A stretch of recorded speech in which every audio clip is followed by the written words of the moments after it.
you're enjoying Glasgow Business Stories, then why not subscribe to the channel? There's new videos dropping every fortnight with great business stories from great business owners, so we don't want you to miss out. Tony, welcome to the podcast. Thanks for joining us. Thanks for having me. Well, we're interested to hear what you've got to say. So can we just start off by you telling us a bit about your business journey so far, where you started? Yeah, of course. Maybe just going back to the sort of very beginning, if you like. I grew up in East Kilbride. I was one of three. Very hard-working parents, really grounded. My mum, in particular, quite old school in terms of making sure we'd done the dishwasher and our chores, etc. And I'd always, from a very young age, I always knew that I wanted to have my own business. I didn't know what that was. I was just searching for the opportunity. I was always very curious about business and how entrepreneurs were doing what they were doing, etc.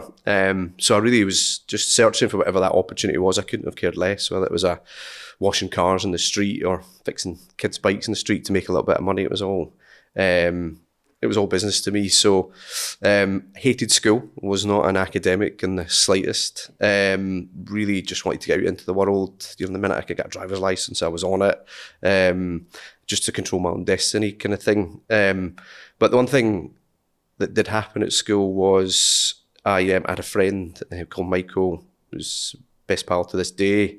He arrived at the school gates one day. His dad was dropping him off in a Mercedes SL. I don't know if back in, this was sort of 2003, 2004, if you were driving a Mercedes SL, particularly at my school, you were either a drug dealer or there was something going on. So Michael hops out and said, "What does your dad do?" He said, "He works in tech sales." So fast forward a couple of months, I'm on holiday with them over in Spain, and the whole time we're on holiday I was saying to his dad, "I don't want to go back to school, I want a job. And literally on the last day of the holiday he says, "You can start on Monday," and that was in August 2004. So I worked for a business called NCS, Glasgow based, cover the whole of the UK, as a sales guy. I was 10 grand a year salary. You had to make your own living, basically. And I went from being at school to sitting at boardroom tables at 17. So you have to mature really quickly, right? Because nobody's going to buy anything off you. And it was tech sales, so it was complicated. It wasn't, it wasn't straightforward. So I had to grow up really quickly. I worked incredibly hard, and I think a lot of that came from the behaviours and instincts that were put into me as a kid. I wouldn't say talent was anywhere on the horizon. It was all hard work, mud at the wall type stuff. So I worked there for 10 years and I had to build my own book of customers, to go cold calling to find customers. I sort of make a joke about this, but it is true. My cold calling day was a Wednesday and it rains every Wednesday. So, that sort of rejection at that age really teaches you a lot of good instincts and behaviours. So I worked there for 10 years.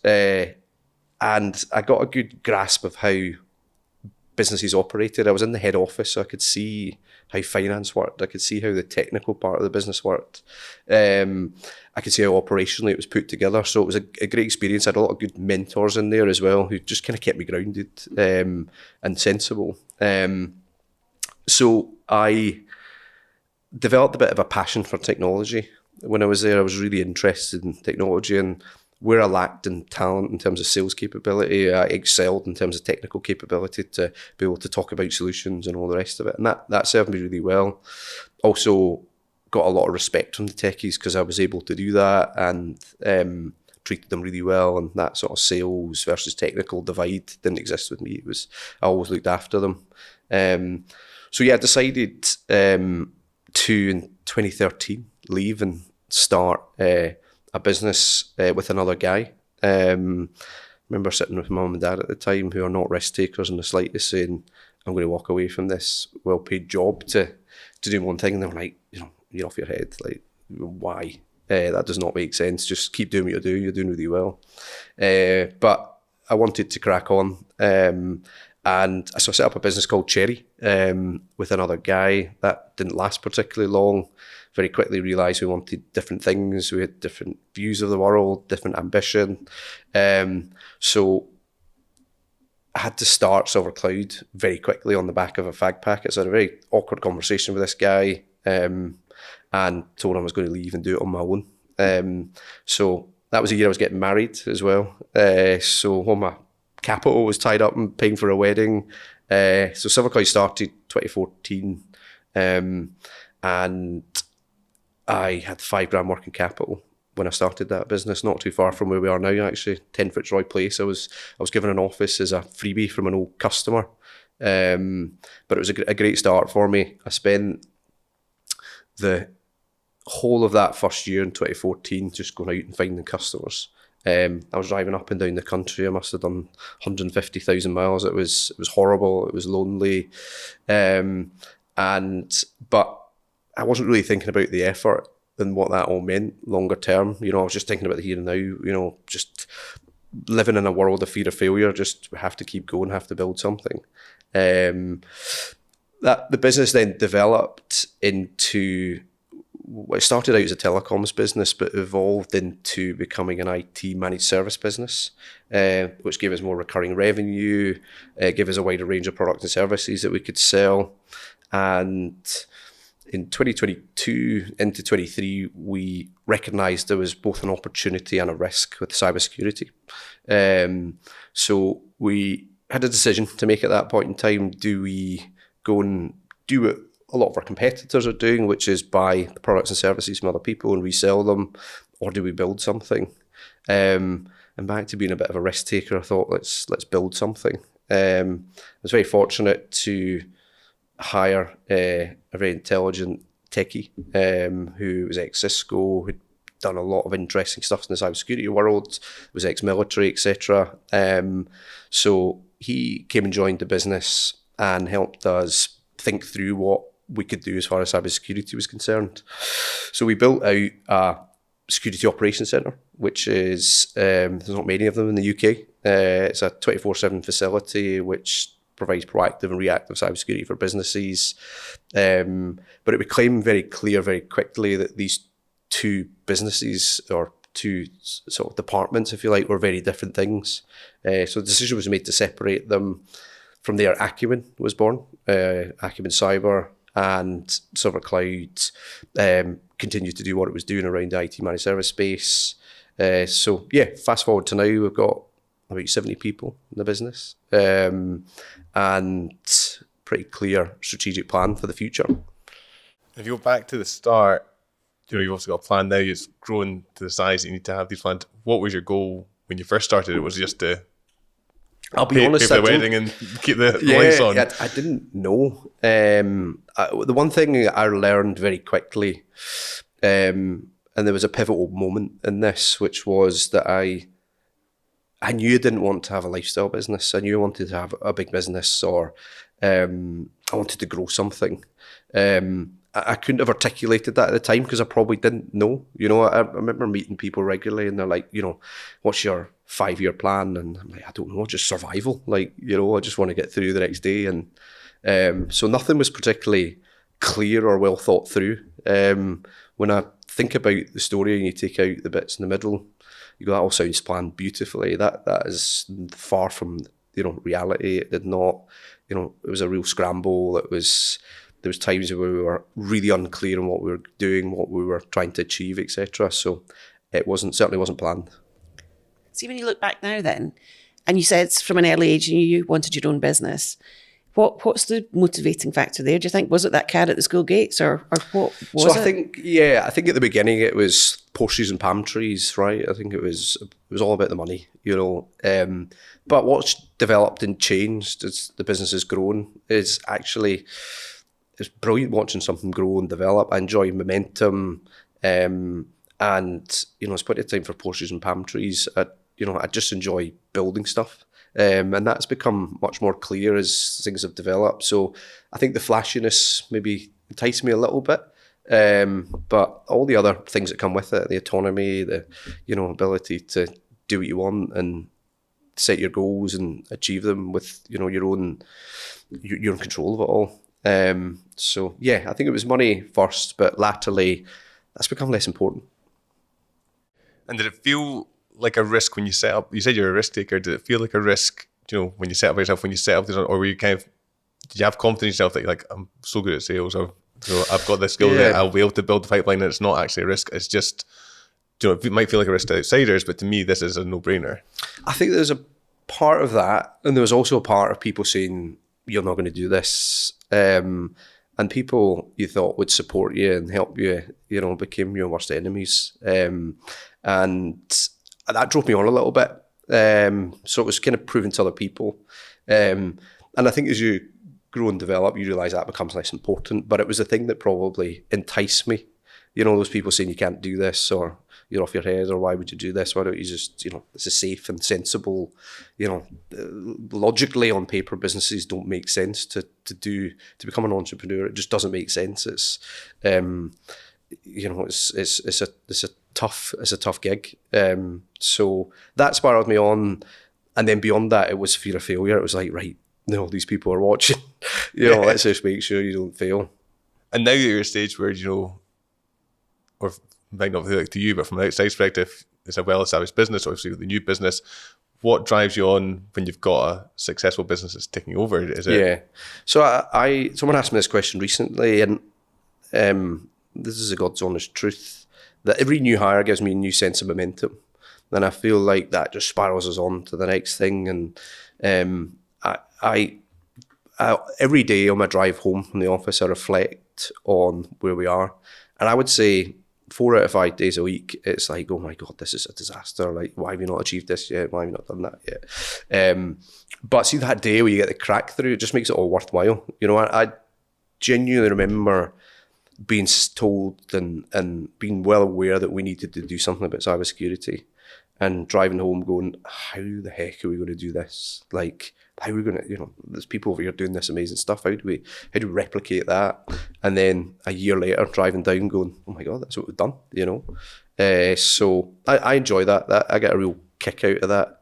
And there's loads of things that we've just not quite cracked yet that are in my head and our plans that we want to do. But is that something, that reflection, is that something that was instilled in you from, when you're doing your sales and you're going out and going, right, actually, what went well today, what didn't go so well? Or is it something that someone outside you, I know you talk about mentors and stuff like that they've said, actually, because I think sometimes people get so involved, they can't see the wood for the trees, and they just... Yeah, I think I've always surrounded myself with people who are big thinkers.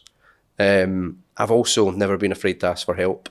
And I think those two things really help you, because people will instinctively want to support you and see you do well. So yeah, I think a bit of all of the above. Because they talk about, surround yourself with 5, best thinkers in the area, and it sounds like you've done a bit of that. You've sought out people that maybe know more about you in different areas, because it's a big mindset change from employee to business owner, isn't it? Yeah, it's huge. Yeah, and you don't know all the answers, and I still don't know all the answers, and you still get things wrong. And there's despite what you hear and see in social media, etc. Underneath the surface, every business is a bit of madness underneath the surface. But I've been very fortunate to have a lot of wise people around me, and you can go to them for certain things or bounce ideas off them. And I would encourage all entrepreneurs to find those people around them who are sensible, level-headed, maybe done it before. Because it's really helped me, particularly through challenging times, and building a peer network. I've been involved in Scale Up Scotland, which is Tom Hunter's programme, which has been awesome. The people you're getting to meet, and you're leaving these meets with your cohort after listening to some inspirational speakers and people who've been on the journey, going, I just want to get back to the office, and why are we going so slow? What's happening? So motivating factors. Yeah. Loads of business owners I meet, or a lot of them, get quite stuck in the operations or quite stuck in the business, and it's like they have to spend time to do whatever the thing is they're doing. Yeah. How did you carve out that space to expose yourself to different people and Scale Up Scotland and get time for development? It wasn't easy, and it felt all really unnatural at the beginning. I tried to build management teams on 3 or 4 occasions, got it wrong. That slows a business down, right? The impact of doing that is you might lose a year or a couple of years potentially. But it probably took me 10 years to find a team around that actually gave me the confidence that I could go and do these things, and to allow myself to make the time for it. So I'm now probably more of a hindrance on the business than anything else. But they're invaluable. And when I come back to the office after being away in one of these sessions, everyone puts their hard hats on, hides on their desk because they're like, he's going to have hundreds of ideas. But there's no doubt, as a consequence of having these peer networks, that we become a better business. I mean, I didn't even know what an employee value proposition was until we went through these different things. Our culture's improved, the way that we run the business, we operate the US platform, all these things that you would have never really, if you're stuck in that bubble, you're never going to learn or get these things in place. So I had to make the time, but I felt really uncomfortable. So is it fair to say you got the management piece wrong because maybe your learning wasn't in the right place? Yeah, 100%. I think I was trying to rush in. I was in a hurry. You think like the world's going to transform tomorrow. So I was always in a hurry to make decisions and plug gaps and all the rest of it. And maybe it wasn't the right person. It wasn't that it was the wrong person. It was the wrong dynamic, or worked some great people, and a lot of those characters who we've had in the business are all good friends and we speak regularly. But it was just maybe the wrong time for both of us. So I was probably quite hard work to work with, quite demanding. But yeah, there's no doubt there was probably it was probably more me than them. And how big's the team now? So collectively across the two businesses, we've got about 70 people, and continued to add to that. Within the next couple of years, I believe we'll hit about 100 people. So yeah, relatively sizable team. And what's the split between the two businesses? So the team in SilverCloud is about 45 people, balance at Acumen. And the plan for both businesses obviously continue to expand, to acquire more customers, and that will put a need for more people, etc. And was it different when you started to set up Acumen, compared to SilverCloud, when you started off by yourself, you had $5,000 and you've got some cash reserves, you've got a business, we've already got an existing business. Did your way of thinking change when you started up that business and your role within it as well? Yeah, so I had records. I was CEO of both businesses, which you can't be CEO of two businesses. In particular, you can't be a part-time CEO of a cybersecurity business. The risks are too high. Also, building a cybersecurity business in the capacity that we have, you can't bootstrap it. And if I had too much control over that, I would have bootstrapped it and it wouldn't have achieved what it's achieved. So I had to put egos aside, appoint CEO to run it, great CTO alongside him, and the two of those guys have built an incredible business, an incredible vehicle, and I firmly believe they'll love hearing this. But if I hadn't taken a sidestep, I'd have slowed them down. Yeah, and did that? I think it's sometimes, I mentioned earlier when we were speaking downstairs, that some people think they're the MD or they start the business, I need to be the MD, I need to be the CEO.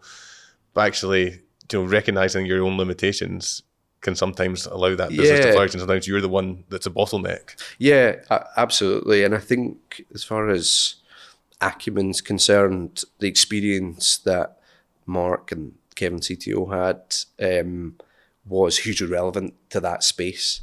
And instinctively, I would have probably demonstrated behaviours and approaches which were not for the best of the business, because it wasn't how I built SilverCloud. SilverCloud was completely bootstrapped. We did take a little bit of seed investment, which I'll come on to talk about, but it was a tough period making that transition, but it was the right decision, and the guys have proven that now as the business is gaining so much momentum. And how did you go about bringing them in? Was there a specific skill set that you were looking for, or was it someone with the same experience in that industry? Yeah, that's a good question, because in particular, Mark, I'd been trying to recruit Mark for 10 years. Okay. We sort of compared the first LinkedIn message did Mark teaser. Know that then? Yeah, he knew that I wanted him. And so we sort of had this occasional, we'd meet for a coffee and see whether it was the right timing for both of us. And all the way along, I wanted him in the business, but it just wasn't the right time for him. He was away doing great things elsewhere. And when we put the cybersecurity proposition on the table as part of what we were going to do, that was of real interest to him. So that took me 10 years to get him. Kevin was a very different story. We had a mutual connection, and when we decided we were going to get into do something about cybersecurity, I went and met. He lived down in Newcastle with his family. I went down to meet him for a coffee and told him our plans, told him what we wanted to do. It was absolutely aligned with what he wanted to do personally. So within 4 weeks, he'd moved his family to Glasgow and started with us. So that happened really quick. So yeah, and I think the same applies for a lot of the people that are with us now. You know, it hasn't been an overnight. We didn't just meet through a recruitment agency or whatever. It's been a lot of the management team now have been people we've been trying to lure in for a long time. And what was if you got kind of structure as to how you then recruit now compared to in the past with the management use, was it that you're just, as you said, you're like, I need to fill the seat and you just got someone in, whereas now it's a bit more structured? I think the structure now is much more relevant to the things that I lack, in terms of operational skills and all that sort of stuff, technical, real deep technical skills, etc.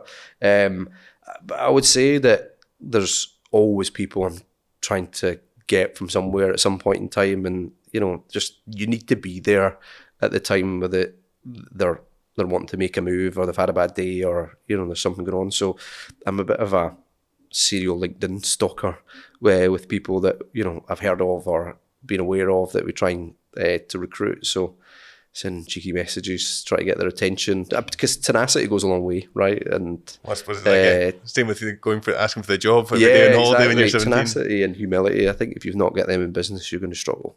I think there's 10 years maybe in sales have probably started to bring you real fruit now in this role, haven't they? Absolutely. Yeah. And what is the one thing from a sales perspective I was going to ask is like, there's a lot of people out there like, how do I build a customer pipeline? How do I go out and get there? If you got like a tip, or what's the most important thing that you had? I've got pretty strong views on this because I've seen all walks of life when it comes to sales. You have to go out there and get it. Don't wait for it to come to you. If you don't go out there and get it, if you're not proactive, if you're not working at nights and weekends and chasing every ball, it's not going to happen. You have to work hard. And I think I see a lot of great businesses run by technical teams who have created great products and services, but they can't sell them. And I think if you can strike the balance of those two, which we've done twice now, between the two businesses, you're onto something. And that's something that I learned pretty early on, that the phone's not going to ring. The phone is not going to ring. Forget all, yes, there's AI applications out there that will promise you pipelines and all sorts of leads and more leads that you can deal with. Why is everyone not flying then, right? It's who's just started a business. The reality is it's hard, so you need to work hard at it. I guess you've got two different customer bases, so knowing what kind of customer you're trying to attract, there's no point in phoning up. That's another really valid point. Identifying your ideal customer profile has been essential for us. We SilverCloud and Acumen have very different customer profiles, and we've never been clearer on what we're going after, so we could tailor our messaging to them, so that we're not trying to eat an elephant. We're chunking it up, and we know who our competitors are in that space and what we need to do. So that's been a really important exercise to hone in on who your ICP is. You mentioned investment earlier, so I'm kind of interested in your thought process as to why did you decide to take investment? Was it a difficult decision? Because some businesses are just risk averse and see that as debt. Help us understand how you got to that point. So about a year into the business, a year into SilverCloud starting, I was introduced to a chap called Steve Smith, who was a sort of veteran entrepreneur, had built some very successful businesses, took some businesses public, had done it also. Real well-versed entrepreneur. And I met him, presented my business plan. He said, look, I'd like to invest a little bit of money. I said, bugger off, I don't need your money. I'm going to do this on my own. And we kept in touch. And he eventually invested. It wasn't a huge sum of money at the time, but he backed me with a phone and a laptop, with a tiny wee office. And I wasn't seeking investment when I started the business, but it gave us a bit of a confidence boost, but also back to that fear of failure. I didn't want to spend the money, so I was working even harder to make sure we still had this money in the bank. But it helped us go from sort of essentially me to about 10 people overnight. We started to build a vehicle. We started to put, he joined the board as a non-exec, latterly became chairman, helped us put a structure in place, helped us think through what the business was going to become, and still to this day is alongside the business. So yeah, I've sort of changed my views on investment latterly. I think it was I don't wake up any morning regretting it. I don't think we made a wrong decision at the time. I think it was a good decision at the time, and it was a decision that suited us at the time. We subsequently took a little bit of investment, again, not a huge amount of money, but this was more for bringing expertise into the business from a non-exec who had been there and done it before. And that was invaluable, just to get that sort of experience of someone who's maybe 10, 15 years ahead of you. So we, as far as Acumen's concerned, they may or may not do a fundraise in the future to go faster. But yeah, I think my views have changed. I think there's a lot of private equity firms out there. Some have got good reputations, some have got bad reputations. And I've spent my time getting to know them, just so that we can get a feel for, could we work with these people? And I think that's really important. It's about finding the right private equity, not necessarily the one that gives you the best deal. So I've seen the good, the bad, and the ugly with private equity investment. But there's also lots of other options for raising money if you need to. There's so many vehicles out there. You've also got Scottish Enterprise. You've got a lot of disruptor banks out there now. You've got SNIB and all these other organisations that are a bit more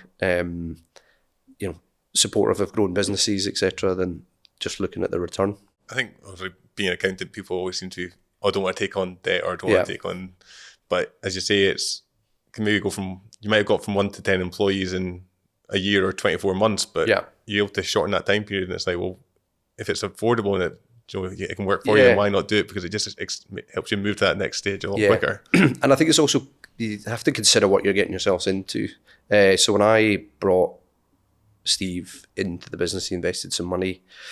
I remember going home to my wife at the time and saying, look, this is going to change everything. This will not be a lifestyle business. This is a business that's going to have a lot more. I didn't really know, but I knew it was going to change. I knew it was going to be much more governed. I knew it was going to be much more focused and have the disciplines that maybe we weren't used to. And I kind of said there's a difference between having a lifestyle business and building something of scale. And her response, I'll never forget it, but her response when I said, look, this is a decision we've got to make. She said, do what makes you happy. And I'll caveat by saying I haven't seen her since, which I'm joking, we're happily married and 3 kids. But it was, I'm glad we made that decision and I don't regret it. It was right for us at the time. Some people always think on giving away part of the company, and I always think you should never be giving away anything. You should be getting something in return. So that transformation from a lifestyle business to something that's worth value, or the expertise to bring in, you're getting something in exchange for that. And it shouldn't just be, I'm giving something away. It should be, I always kind of use the example, do you want all of the grape or half of the grapefruit? And it's like, if you can bring someone in that can help you grow to a level that you wouldn't, you could be in the bottleneck. Yeah, I totally agree. And it's worked out for us. It's been the right decision for us. I guess you got the expertise that you're able to tap into as well. Exactly. And just a different mindset as well, a different brain around the room. Yeah. So you mentioned it's not all been plain sailing. Yes. So tell us about maybe not some of the darker days, but what are some of the tougher situations or experiences you've had? So, well, actually, the first year of running the business, there was a point where, and this is a challenge when you're growing a business, a lot of things can mount up at the one time. Someone's delayed in paying you. It's like the perfect storm. Death by 1,000 cuts, isn't it? Yeah, death by 1,000 cuts. So there was a point right at the fairly early days of the business that we had very little cash. And I was really petrified about meeting our commitments and all the rest of it. And it was a bit of a stroke of luck in here. So I went to see a customer about a particular project, and you're trying to play the sort of professional card or professional business, all the rest of it. And traditionally in our space, everything was sort of 30 to 90 days payment terms. So went through the process of figuring out what they were needing for the project, etc., and was asked when payment was needed. So sort of jokingly said now, and thinking, I'm not quite sure where this is going to go. So 2 seconds later, girl arrived, post-it note, can I get your bank details? I left that meeting with 12 grand. Wow. And those are real pivotal moments, right? Where you're going into a situation going, oh my God, I don't know how I'm going to pay for all this stuff to make it happen till you even me a check. So that taught me the difference between P&L and cash flow at a very early stage in the business, and we've got real strict governance around cash and cash control and cash management because it's the most important factor in any business, and I think it's sometimes easy to forget it. And it is the perfect storm sometimes where everything just happens at once, where something needs paid or a lot of things need paid, and people aren't paying you for whatever reason it's delayed, or a project's delayed. You can't anticipate that, and you be very careful. And did that give you the confidence? Did you change your processes after that to go, actually, we're going to start asking for upfront payments? So we definitely became much more focused on it, and where the opportunities were there, we took them 100%. Yeah. And, gone from looking at cash on a monthly basis to looking at cash, if need be, daily, because it drives behaviour and keeps everybody focused on what's needing to be done. When we say it drives behaviour, who sees the cash flow? How far down do you let people get visibility? Yeah, so most of our management team have got visibility of cash flow. We find that really important because they understand how the cycle of the business works, and it also drives behaviour there. Not in a negative way, but it gets them thinking, right, we need to get this project completed. We can't let it get delayed. Let's work on and get it done. Also, having good forward-looking cash flow is really important. We'll run 12-month cash flows, 18-month cash flows. We'll run as far out as we can see, and we'll also paint 3 or 4 different scenarios so that we know, right, we might have a bit of a stress test here, or if the sales don't hit what we said they were going to do and people don't pay us, here's sort of doomsday. Have we got a plan for it? So yeah, cash is king. And when did you start to implement that? Was that was from day one? Yeah, pretty much from that event onwards, you can't take cash for granted, and we learned that really early on. And that thing I said a minute ago about the difference between P&L and cash flow, you can have a healthy P&L, but if you're not getting paid, you've got no money. You also have a strong bank account, but actually you've got the VAT bill in there, you've got the corporation tax, 100%. And people don't always forecast. They think, I've got couple $100,000, brilliant, I'll go and get myself a new car. It's actually, hold on, that's not your money. Yeah, exactly. And I think tight cash controls in terms of putting things in place are not difficult to do. It's just a behavioural change. We've become laser focused on it. It gives you a chance to influence, as you say, if you see there's going to be and it has a flip side as well, which is, can we recruit? Can we hire more? Can we make that decision that we were maybe putting off, or can we bring something forward?